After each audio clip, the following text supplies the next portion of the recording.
So this week we had Mark Wetjen on the podcast. Mark is the CEO of MIAX Futures. Now, Mark initially worked closely with Harry Reid in the Senate starting in 2007, and his work with the senator continued throughout the financial turmoil of 2007-2008, and then Dodd-Frank, which ultimately landed him in the role of CFTC commissioner, where he held one of the first hearings on certifying a Bitcoin swap contract. Fast forward from there through DTCC, Depository Trust and Clearing Corporation, and now landing as the CEO of the Futures Group for MIAX. He is also on the board of Ledger X. This episode is unlike any of our prior episodes, as Mark was heavily involved at the Washington level during the financial crisis and then crafting Dodd-Frank that greatly impacted our current financial regulatory structure today. Thus, he offers an interesting historical and current perspective of how Bitcoin was initially viewed by the CFTC and how that has and is likely to evolve. From there, he moved to the Depository Trust and Clearing Corporation, which settles trade and transactions across asset classes to the tune of quadrillions. That's right, I said quadrillions, that's 15 zeros. I was almost tempted to title this episode Quadrillions, but for the fact that I then would have to do another show entitled Parabolic.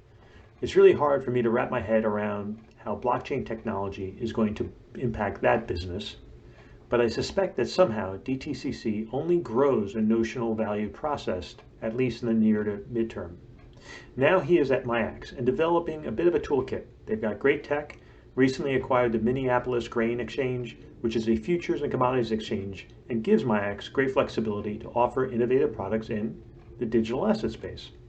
It's also going to be interesting to see how MIAX develops on its acquisition of the Bermuda Stock Exchange. As you can probably tell in this episode, I am a fan of the Bermuda Monetary Authority and how they have approached digital asset regulation to date. A former, now defunct client pursued a digital asset business license there, and it was really a great experience until, of course, it wasn't, and then, well, it really wasn't.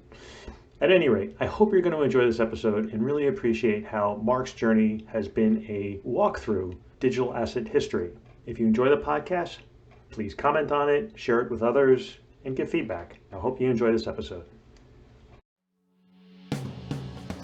Welcome to the Encrypted Economy, where we look at the business of, regulation, and security for all things encrypted, digital assets, blockchain technology, privacy, and smart contracts. Hope you'll join us while we explore these forces that are shaping the economy.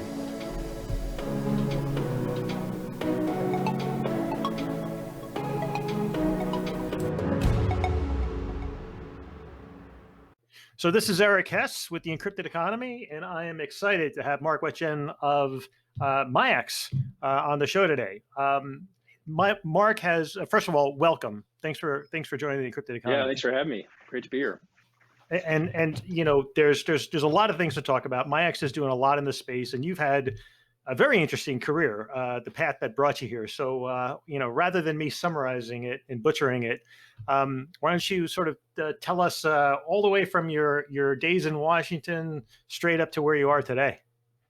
Yeah, sure, no problem. So, yeah, I Mark Wetjen, I'm the CEO of MIAX Futures at present, and started on the journey that led me to where I am today.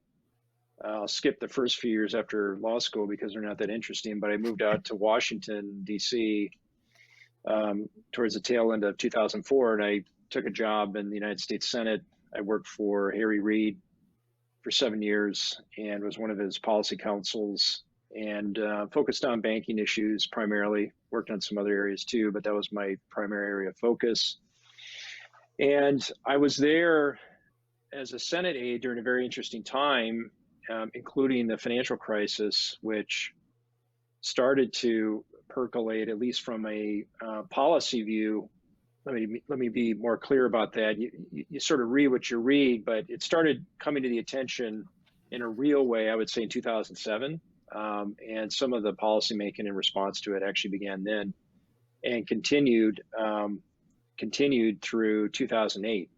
And so 2008, we obviously saw quite a bit of turmoil in the financial markets with the banking system, in some areas of the capital markets.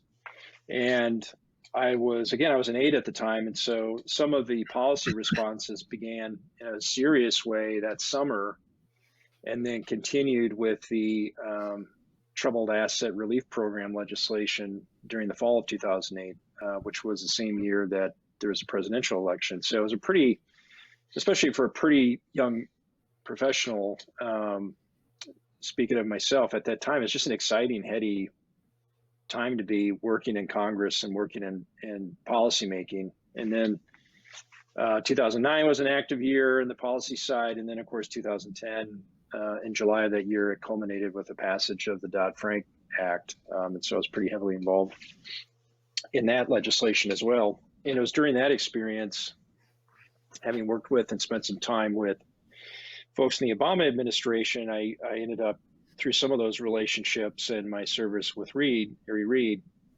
wound up at the Commodity Futures Trading Commission as a commissioner and served there for 4 years. And we were implementing Title VII of Dodd-Frank at that time, during the time I was there. And some of the work actually continued up until this last year. There were some issues like the position limits regulation that was considered in fits and starts, and was addressed by the CFTC as recently as last year.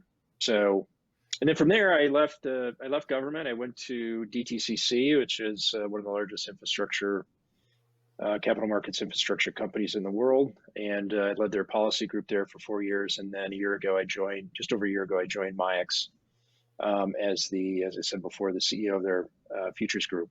So yeah, it's been a really exciting career path. And so I'm very grateful for that. Yeah, no, it certainly has been, and you certainly, we're going to ask you about a lot of elements of that on this episode. So, but I like to ask my guests about a single event or a story that shaped your values, your career direction, or your worldview. You were warned ahead of time, and you actually had a great story. So, please share. Yeah, well, one thing I left out of the quick bio was some of the focus I've had in the crypto asset space, which I think, Eric, is the primary reason we're here together, just to talk a little bit about that. And so while I was at the CFTC, Bitcoin was really starting to be reported about. And there were actually some market participants, probably in 2013, we started to hear about it more and more. Market participants starting to get the idea of how do we build some products around this new asset class. And it wasn't something that, frankly, I had the luxury to spend too much time on it during the first few years at the CFTC, just because we're so busy with implementing Title VII. So it was a bit of a side issue, but something that, again, just kept coming up with increasing frequency. And then finally, when I was serving as acting chairman, and that was in the spring of 2014, one of the swap execution facility platforms tried to certify a swap contract on Bitcoin. And so during my tenure as acting chairman, that actually took place. So it was the first product that was brought to market, regulated by the CFTC, related to Bitcoin. And so there was already consideration being done. I don't want to overstate my involvement in this particular point of it, but we had to take a view as to whether Bitcoin, the agency had to take a view as to whether Bitcoin was a commodity. So we really had to press the general counsel's office. Okay, we really have to analyze this carefully, because we have market participants now who want to put forward some products related to this. So I remember making some public statements about Bitcoin and my views that it seemed to be a commodity during that time. And then, as I said, the product soon thereafter was listed. So that was pretty interesting. And then that fall, I actually hosted, and Eric, this is what you referred to earlier, I hosted this advisory committee meeting. It's a public meeting. And on the agenda, I put a discussion of Bitcoin and blockchain technology. And we had a really good discussion. It was one of several items. I pulsed the committee members ahead of time just to make sure they thought it would be a worthwhile discussion. All of them, to a person, agreed that it would be interesting to talk about it. So we kept it on the agenda, had the discussion, and then afterward, the vendor that hosted the webcast for the meeting, and it's a vendor that does that kind of work for, I think, most, if not all, of the agencies of the federal government. I don't remember the vendor's name. But they sent me an email afterward because they thought I'd be interested in the fact that it was the most widely viewed webcast of any U.S. federal agency meeting that they had ever been involved in.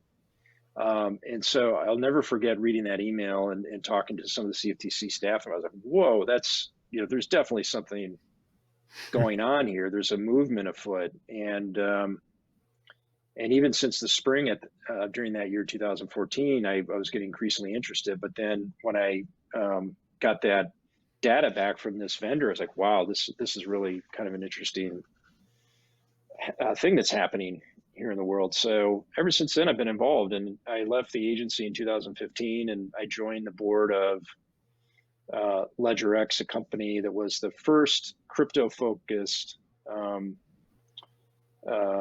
derivatives platform to get a clearinghouse license.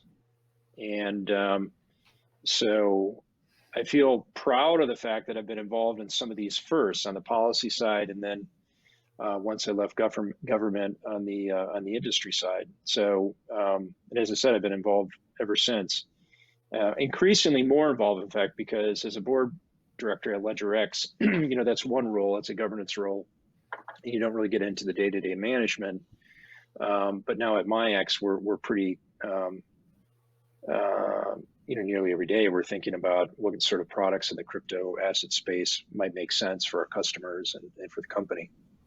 Right. And, it's an interesting story as it relates to, that initially, and it was, you were a part of it. You said Bitcoin was a commodity, and like so much in this space, there are shifting tides. I mean, you don't have to look much further than XRP, which is still even listed as a virtual currency by the NYS DFS. But, that doesn't exclude the fact that it can't be other things. And I think, Hinman in his speech at the SEC made comments as to something could be a security and then a commodity, and then it could be, things can shift over time. And so, right, particularly with regards to the initial view that Bitcoin was a commodity, what do you think evolved? I mean, there's a lot of people who could probably readily give an answer for that. But from your perspective, what do you think evolved from it being, a commodity to it being deemed a virtual currency? I mean, obviously decentralization became a very significant factor, but at the time, what were the wins, and what did you detect was changing that allowed people to start to view it differently? Well, Eric, I would answer it this way.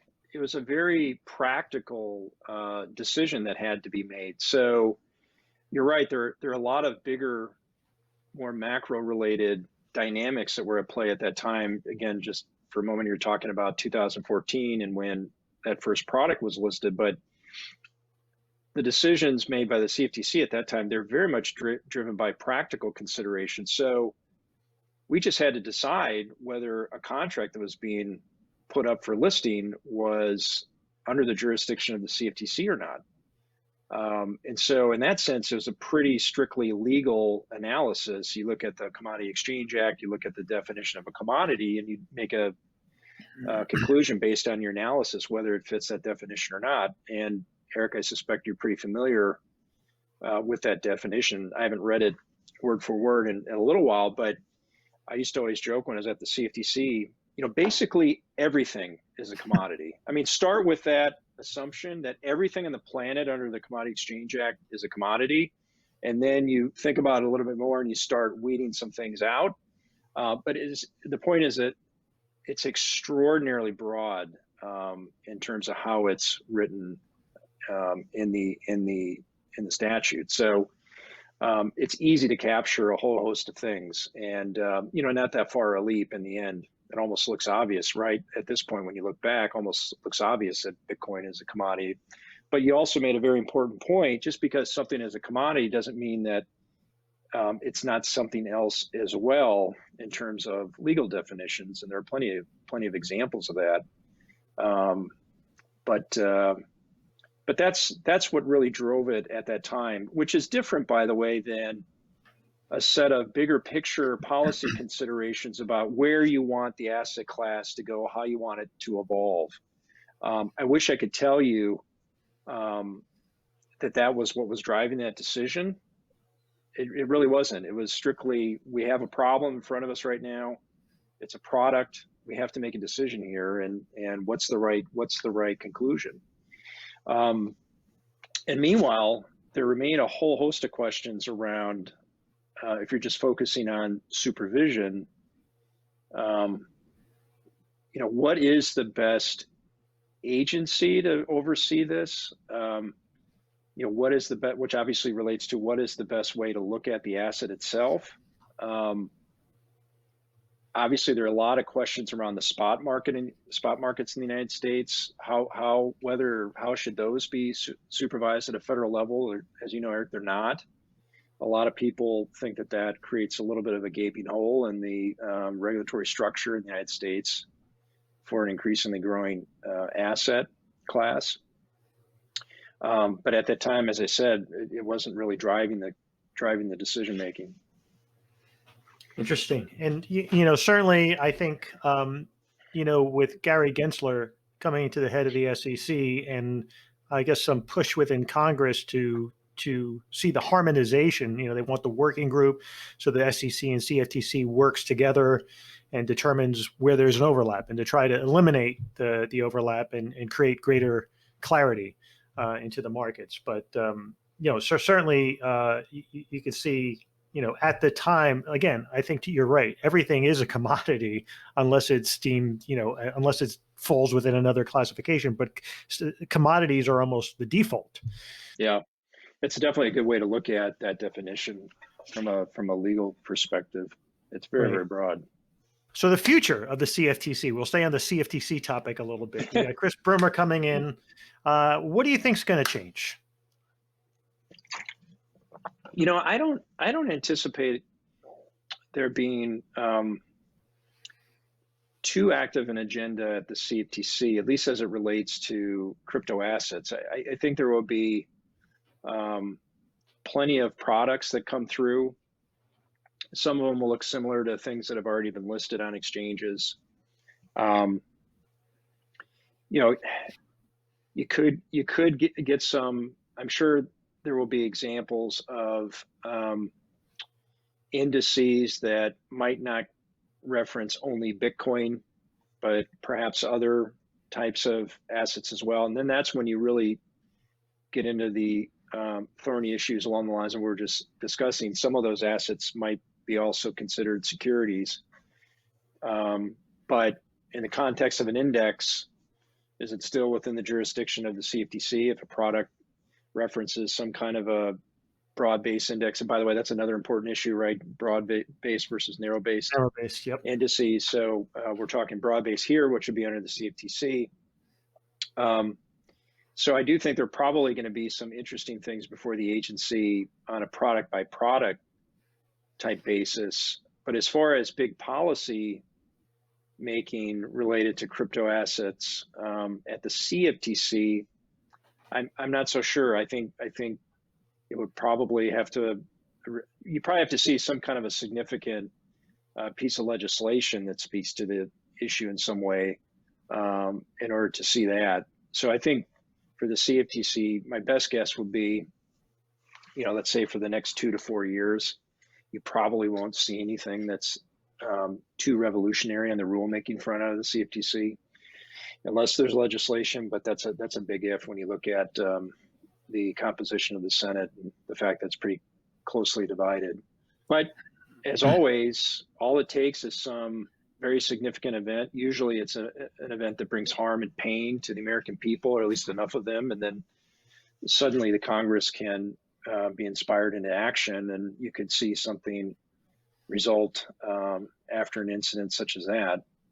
But Gary, for example, is one who has testified before Congress and has expressed a view that there should be a regime put in place that oversees the spot market for crypto assets, and suggested that that should fall under the CFTC in some way, shape, or form. You could make the case that other agencies might be better equipped to do that. I can't really say, I'm a little biased towards the CFTC just because they've been dealing in the asset class in a meaningful way now for 6 years, actually a little more than 6 years. But yeah, you certainly could see some people in Congress taking a view that maybe the Financial Protection Bureau, the CFPB, might be a better place for it. So just to use one example. So it'll be interesting to see how that plays out. But I think the more likely outcome is you don't see major legislation coming out of the Congress related, at least to the spot market for crypto assets. And that means, again, you're going to be looking at pretty routine business, product approvals, things of that sort at the CFTC and probably the SEC as well. Right, for sure. I mean, and the CFTC knows change. They sort of went through the extreme home makeover, post Dodd-Frank with Gary Gensler. Yeah. There was a lot of ramping up, a stunning amount of rulemaking, just amazing what actually transpired. If you think about what the CFTC was before Dodd-Frank, just completely different. Everything overhauled. It was a tremendous amount of effort that all fell on the CFTC. So, and you were there, so. Yeah, no, you're right. It was a very, very busy time. We did about 65 or so rulemakings during my first 2 years at the agency, implementing Dodd-Frank. Right. 65 plus rulemakings or commission orders. So, yeah, it was incredibly active. I don't think the agency had ever seen a period of activity like that previously. They had not. Yeah, they had not. Yeah, and not that's definitive. So yeah, it was an amazing time. So exciting time to be there.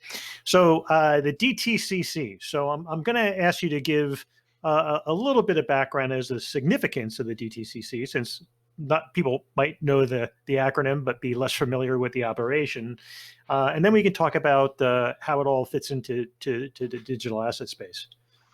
Yeah, sure. I mean, DTCC, it's an incredibly important institution that many people hadn't heard about before roughly 3 to 4 weeks ago when the Robinhood situation became so widely reported, and the issue about the settlement cycle came up in the context of the debate around some of Robinhood's, I guess, temporary challenges, right, where they had to raise some capital pretty quickly. It performs a clearance and settlement function for the equity markets here in the United States, also a good chunk of the fixed income markets. They clear treasury market activity, and also the agency fixed income securities of Fannie and Freddie securities get cleared and settled through DTCC. And the notional volumes of activity that get processed by DTCC is measured in the quadrillions, which is 15 zeros.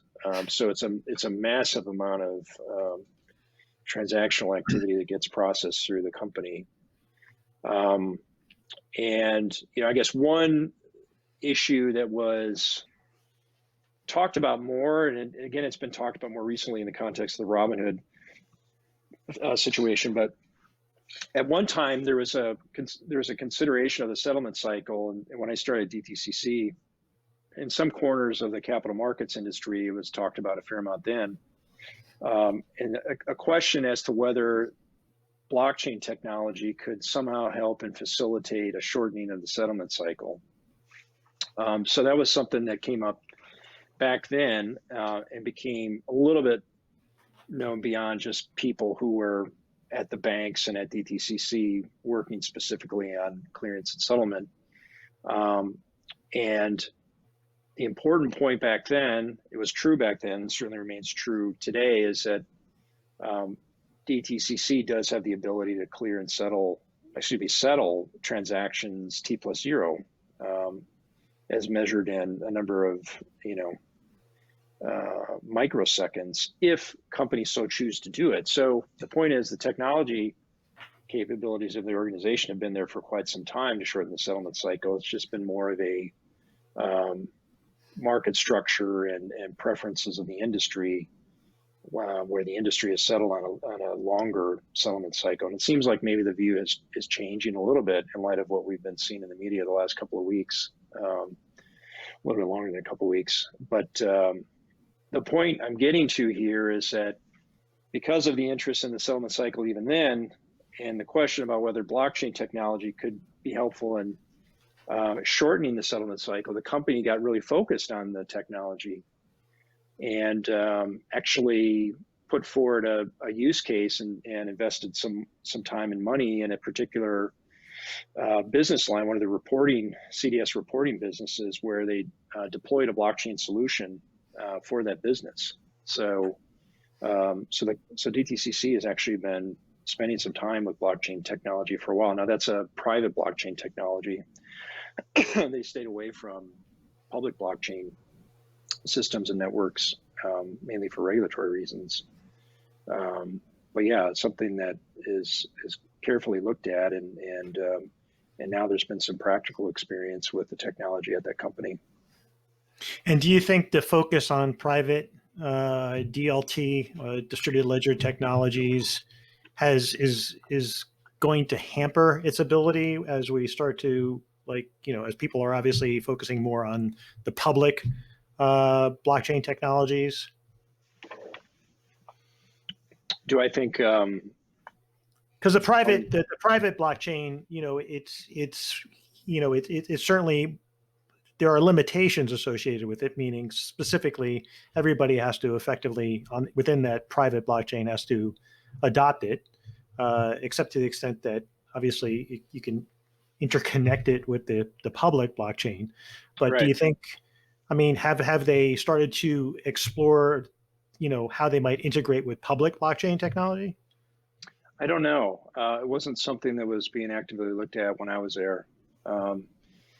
If it might be today, but I'm just not aware. I'm not aware. My guess would be they're still focusing on the TIW service and trying to deploy the technology within that business. But what does TIW stand for? Sorry, that's the Trade Information Warehouse business. That's the CDS reporting and processing business that was the business line where blockchain technology was being deployed. Right. And I guess on some level, since, basically DTCC is made up of a membership that's totally vested, that's already integrated into, that information, the private blockchain, to the extent it was deployed across all those members, it would, it's a large membership. Yeah. Right. No, that's true. With TIW, it's a slightly different universe of customers, but there's a lot of overlap with some of their other businesses, including the core settlement business. So you're right. You're right. Absolutely. And then I guess, a question for me, and that they have done a number of white papers. I'm going to have them linked to in the show notes. And you were an author of some of those, right? So I was involved in a number of them. Yeah, it was a fun time, and the company was doing a good amount of thought leadership on cloud computing, on blockchain technology. We did a paper on security tokens and some of the recommended general principles around how policymakers might think about security token platforms. This was, a couple of years ago, when there's a lot more, frankly, more focus and I think excitement and attention around the prospect of token issuances for securities here in the United States. It doesn't seem like the discussions around security tokens in the U.S. are quite at the same fever pitch as they were a couple of years ago. But yeah, so I was involved in each of those papers, and we're really proud of the work because we know they were read. We hope they were influential to policymakers, but yeah, we designed a little bit of an outreach program around each of them with the policymaking community. So we was designed to be helpful and informative, and based on feedback, it seemed like it was pretty helpful. So do you think that with the rapid evolution, and you see a lot of custodial entities popping up, like we have Scott Purcell, he's on the podcast from Prime Trust, just one example, but you see this rush of infrastructure, new plumbing for a shortened settlement cycle. Is this, now obviously we're not going away from traditional securities completely anytime soon, but long term, is this something that DTCC navigates well into, or is this something where the nimble upstarts nip at its heels and make it less of a critical part of the infrastructure? And again, there's a fairly large market when you talk about quadrillions. I mean, what's a quadrillion here or there? But what are your thoughts on that? I don't know how DTCC will fare necessarily, but I think what's interesting with these new assets is that you see a collapsing of the various services or functionality that are involved in post-trade processing. You see a collapsing of those processes with the actual trade execution process, and it's a little bit maybe more similar.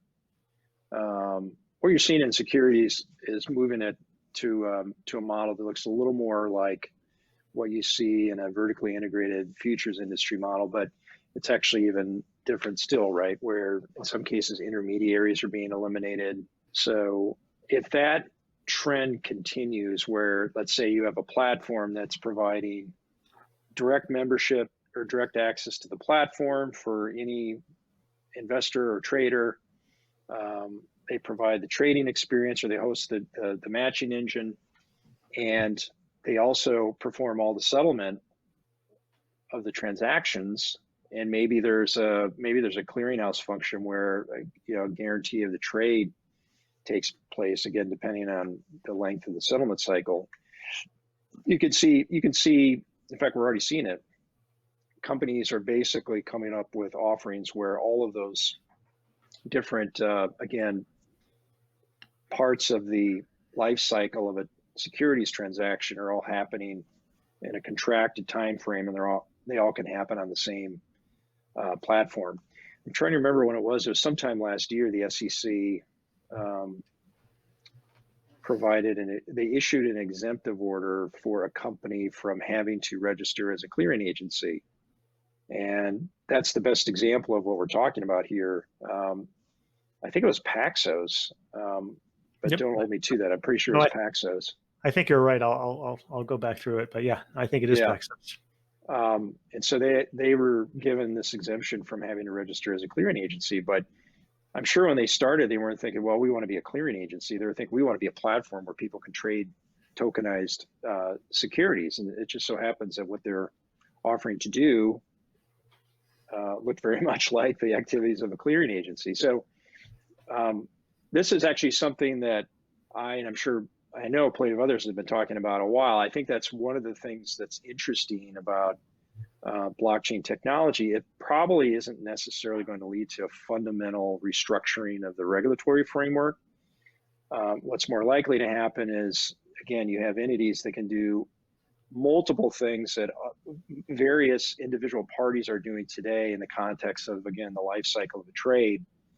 It all gets collapsed onto one platform.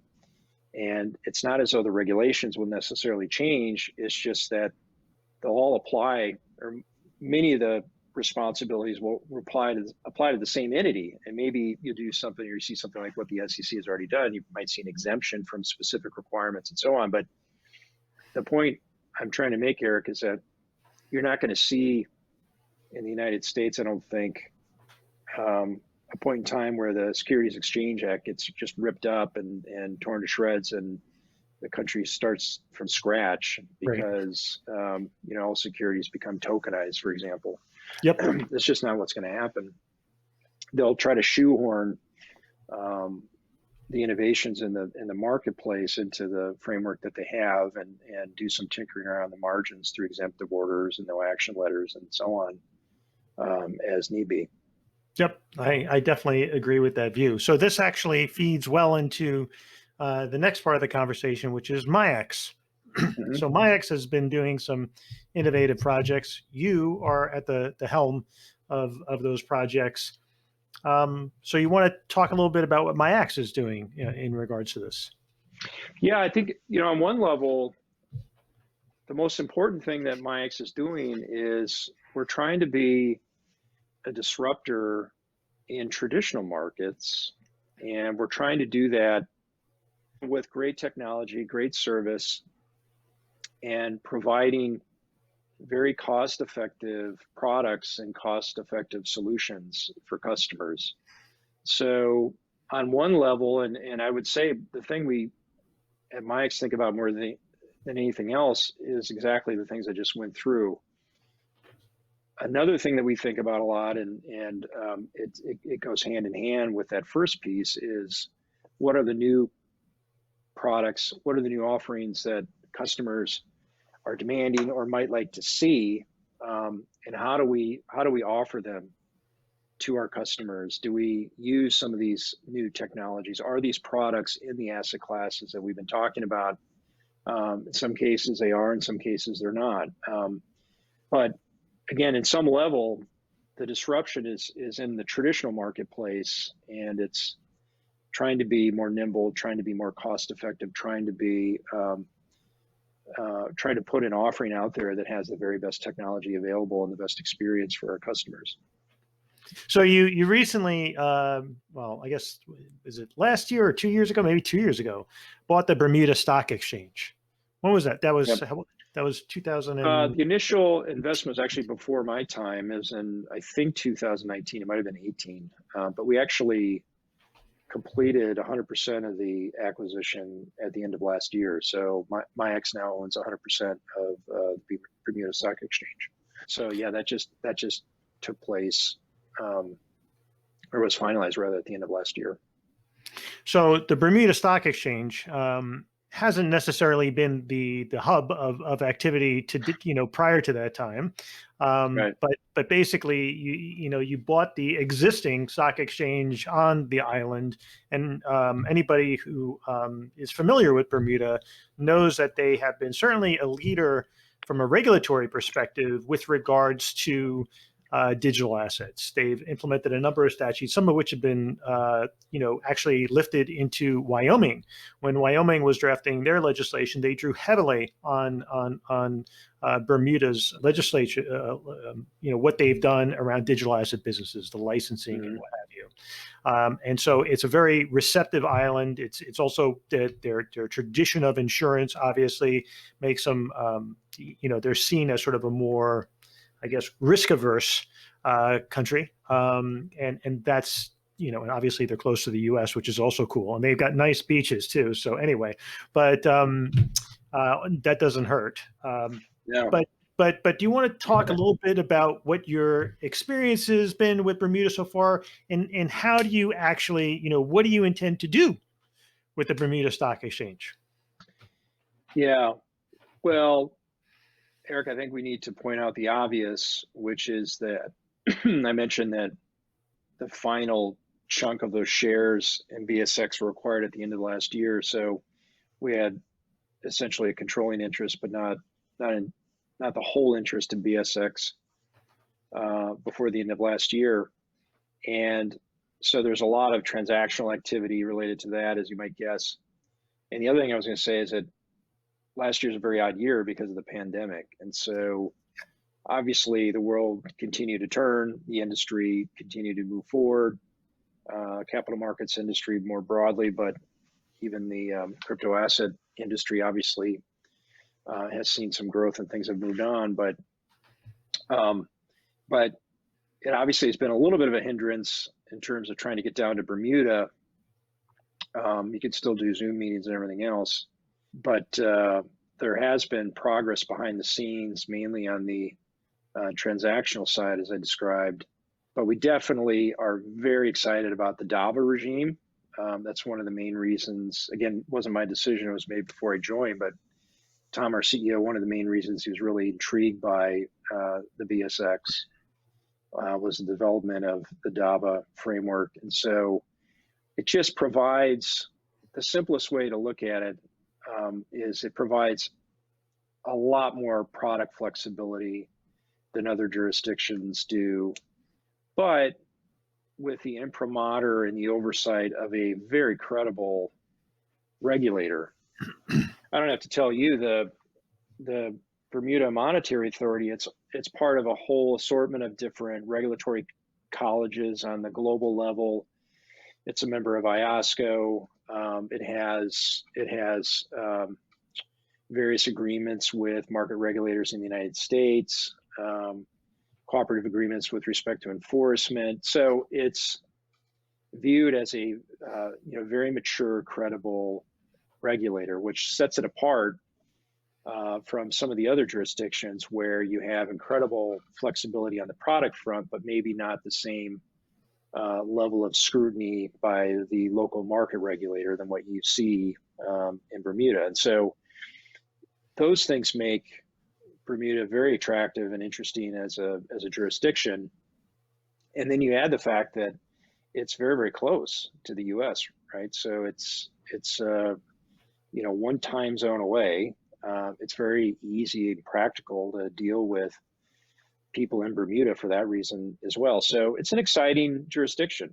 There are some challenges to it in the sense that it still is an island, and the way the securities market has been set up there historically, it's very focused and driven by an exchange member type of market structure. And so one of the things that we haven't experienced it ourselves, but just looking at some decisions made by the BMA with respect to other applicants for a DABA license down there, I think they're being pretty flexible about market structure. And obviously that's important when you're talking about digital assets, where the idea that somehow or another you need to be brokered onto an exchange in Bermuda by some Bermuda domiciled and Bermuda located exchange member is a model that doesn't really make sense for this asset class. And kudos to the BMA, because I think they've recognized that. And as I said, they've shown some flexibility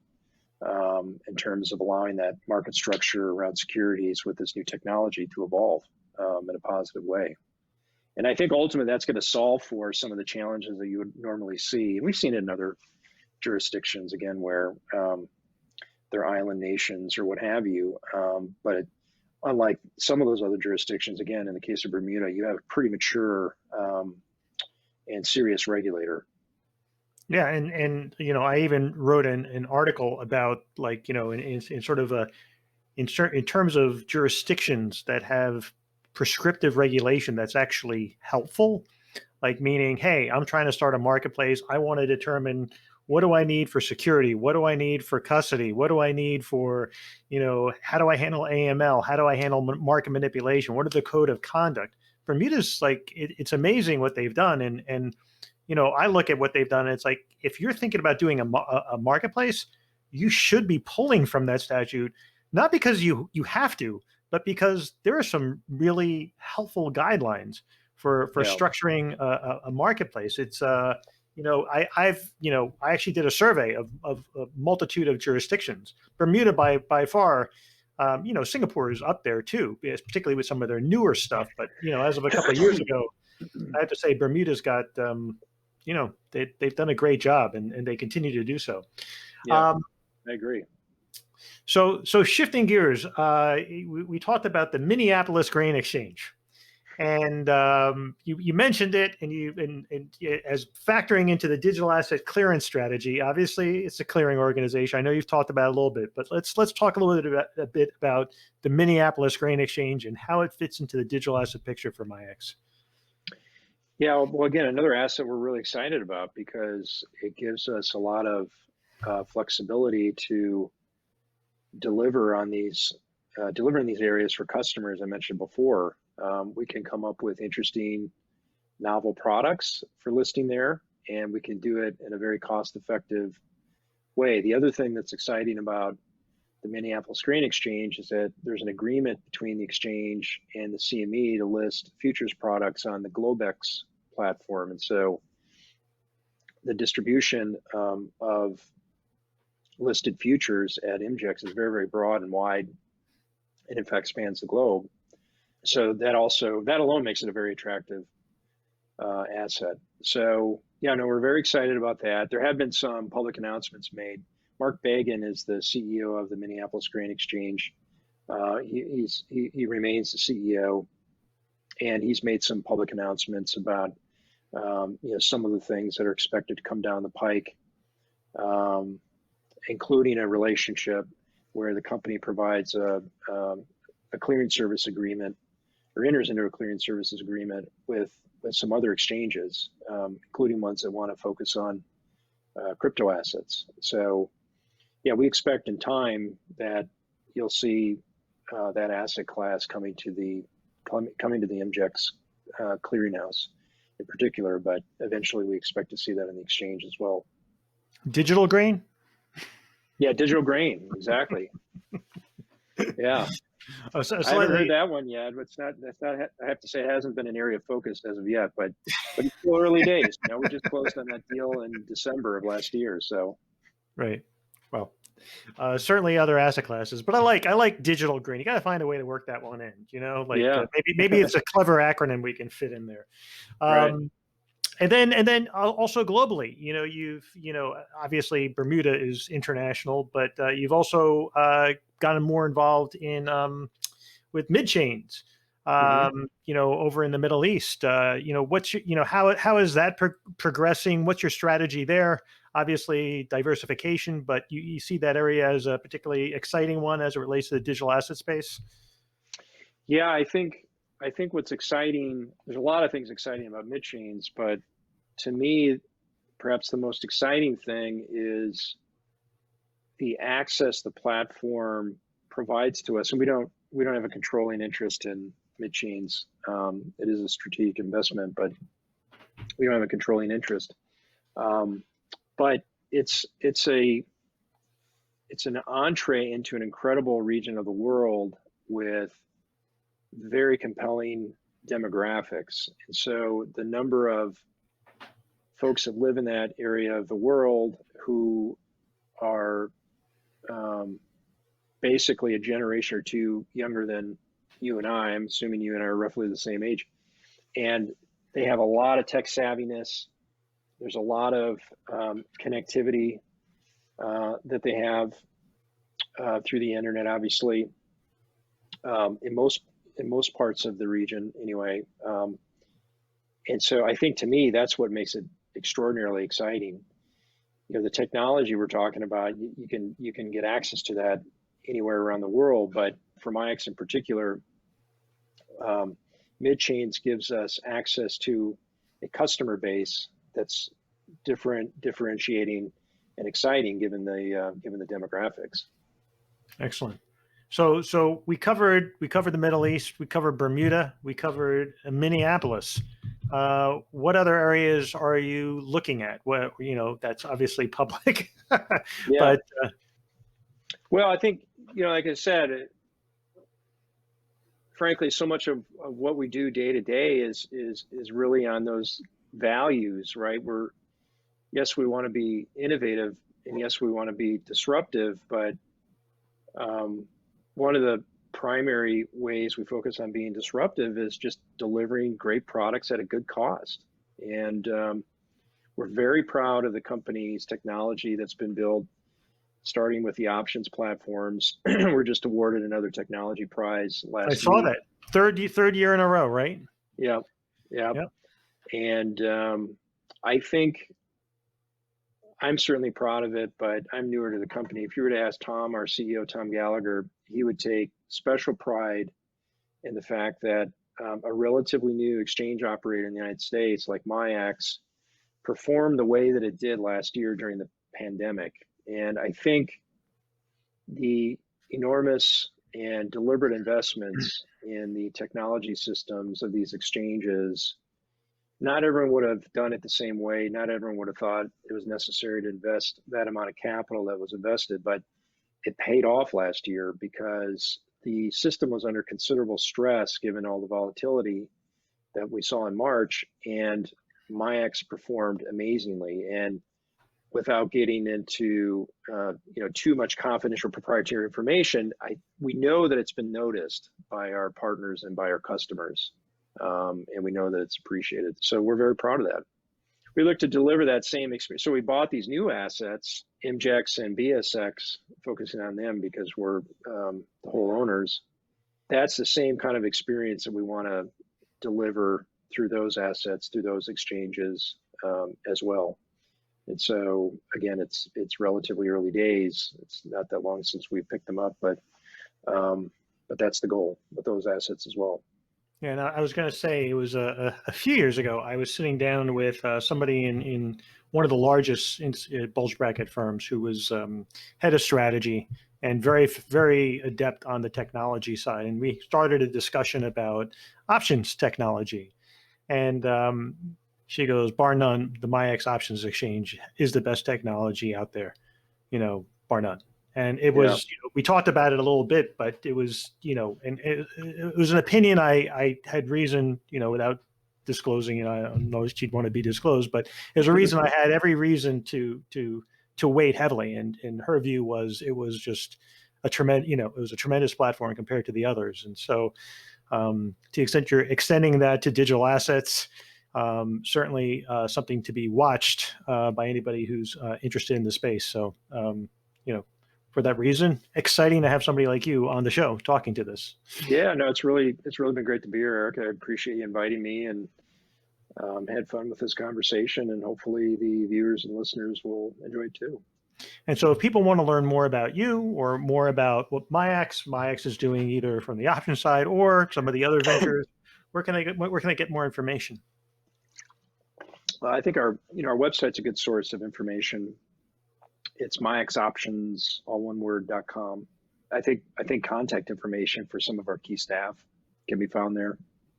Certainly basic contact information for the company can be found there. So that would be the place where I direct people if they want to learn more about MIAX and some of these exchanges that we now own.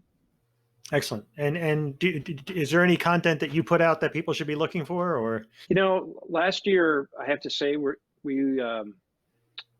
MIAX was sort of quiet on the thought leadership, as it were, but I know Tom made some appearances at some virtual conferences. I made one appearance.